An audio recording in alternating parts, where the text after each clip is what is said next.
దీంతో పాటు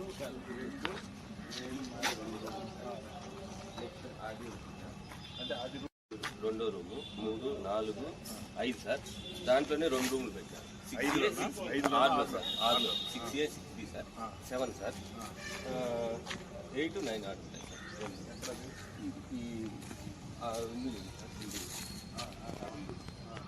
పొంగనూరు ప్రజలకు నమస్కారం. నేను పొంగనూరు పట్టణ సిఐ. ఈరోజు నుంచి ఈ నెల మార్చి నెల 20వ తేదీ వరకు ఇంటర్మీడియట్ ఎగ్జామినేషన్ సందర్భంగా సెంటర్లో ఉండే ఏరియాల్లో 144 సెక్షన్ అమల్లో ఉంది. ఎవరు గుంపులుగా ఉండకూడదు.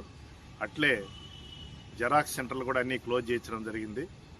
విద్యుత్ శాఖ అధికారులకు ముఖ్య విజ్ఞప్తి, ఈ టైమింగ్లో 9 నుంచి 12 వరకు విద్యుత్ అంతరాయం కలగకుండా, విద్యార్థులకు ఇబ్బంది కలగకుండా చూడాలని విజ్ఞప్తి చేస్తున్నాను.